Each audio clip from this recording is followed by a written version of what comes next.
Welcome to The Explainer. Today, we're diving into something literally every single current or future pet parent in the Phoenix area needs to get a handle on. We're talking about navigating Maricopa County's dog licensing laws. Seriously, thinking about getting a dog in Maricopa County? Don't risk hefty fines by skipping this crucial first step, getting a dog license. Stay tuned to learn how to make this process quick, easy, and stress-free, ensuring your furry friend is completely legit from day one. It's way easier than you might think, and we're going to walk through the whole shebang together. So, here's our quick roadmap for today. First, introduction and importance. Then, eligibility requirements, the step-by-step process, fees and renewal information, additional tips, and finally, some frequently asked questions. Let's get right into it. Okay, let's dive into Section 1, Introduction and Importance of Licensing, why it's absolutely essential for your furry friend. Now, I know a lot of people view dog licensing as, just another bureaucratic hurdle or some random tax. But the perks? They're actually incredible. First up, the free ride home. If your dog somehow gets loose and is picked up by a Maricopa County animal control officer, a current license means they're going to try to bring your dog straight home to you that very same day.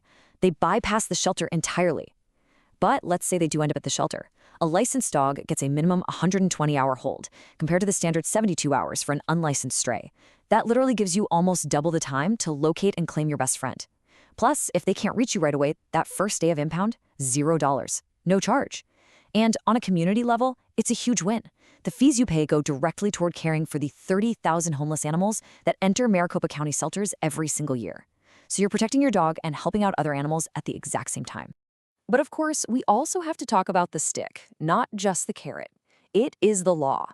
Failing to license your dog is a Class 2 misdemeanor in Maricopa County. And because Arizona follows a strict liability law for things like dog bites, having an unlicensed, unvaccinated dog running at large can result in some serious fines and massive legal headaches. Animal control takes this super seriously to protect public health. Moving on to Section 2, eligibility requirements. Who actually needs a license? So there's a really common misconception about who actually falls under this rule. For dogs, it is strictly required if the animal is kept, harbored, or maintained in Maricopa County for 30 consecutive days or more in a calendar year. It doesn't matter if you live in Phoenix, Mesa, Scottsdale, or unincorporated Maricopa County, this applies to you. On the flip side, cats require absolutely no license at all. So if you're a feline fanatic, you get a total pass here.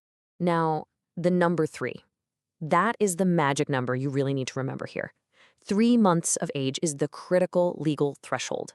The second a puppy hits 3 months old, state and county laws mandate they must be vaccinated against rabies, and they absolutely must be licensed. Let's jump to Section 3, step-by-step process, making it quick and stress-free. The absolute mandatory first step, and you literally cannot skip this, is getting a rabies vaccination certificate, or RVC, from a licensed vet. The whole county licensing system is fundamentally a defense against rabies, and it works because of this. There hasn't been a confirmed canine rabies case in Maricopa County in over 40 years, so get that certificate. Step 2, gather proof that your dog is spayed or neutered. It's not legally required to get the license, but as we'll see in a minute, it's going to save you a ton of money. Finally, Step 3 is actually applying. You can do this online, in person, or by mail. Now, what's really interesting is how incredibly user-friendly the county has made their online portal. Right under their common request menu, the very first option is a giant, unmissable button for dog licenses.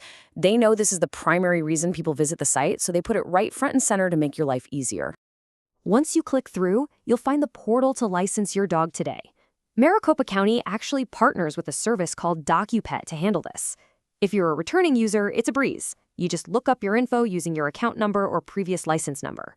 But if you're registering a brand new puppy or a newly adopted dog, you just hit Start New Registration, upload a quick picture of that rabies certificate we just talked about, and follow the prompts.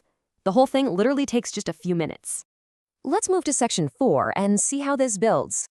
Fees and renewal information. How much does it actually cost?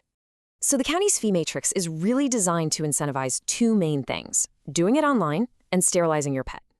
If your dog is spayed or neutered, an online license is only $19 for the whole year. If you do it in person, it's $22. Now, if your dog is unaltered or intact, that fee jumps significantly. We're talking $50 online or $55 in person. The county is actively encouraging pet population control here. Also, there's a fantastic benefit for older residents.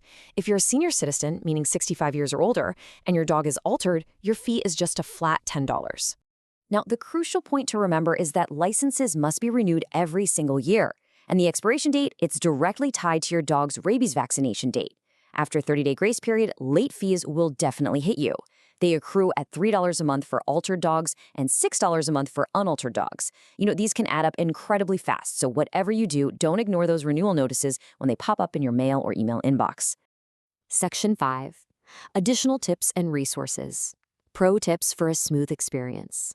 If you really don't want to use the online portal, no worries. You can visit the West Valley Animal Care Center in Phoenix or the East Valley Center in Mesa to do it all in person. Also, to help ease the financial burden, the county regularly runs low-cost vaccine and microchip clinics specifically for residents. Definitely take advantage of those.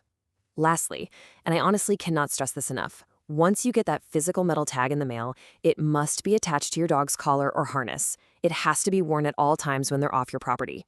Keeping it in a kitchen drawer at home absolutely does not fulfill the legal requirement. All right, Section 6, frequently asked questions. Let's do some rapid-fire answers.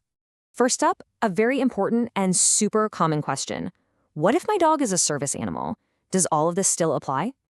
Well, yes, the licensing requirement absolutely still applies, but service animals are completely exempt from the fee. Under state law, county supervisors cannot charge a licensing fee for service animals used by individuals with disabilities or for search and rescue dogs. You just simply sign a written declaration form verifying the dog is a service animal, and your fee drops to $0. Just a quick heads up, though, making a false statement on that form is a petty offense, so for sure only claim this if it's legally applicable to you.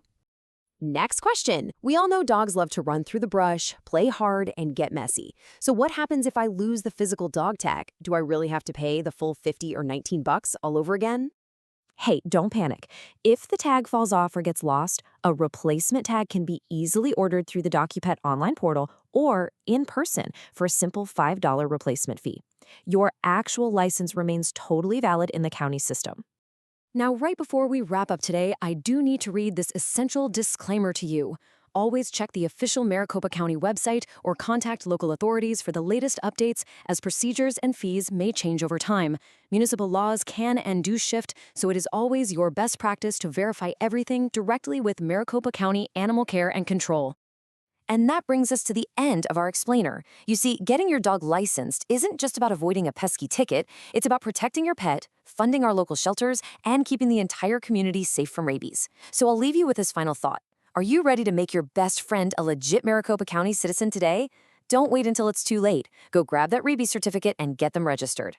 Thank you so much for hanging out with us, and we'll see you in the next explainer.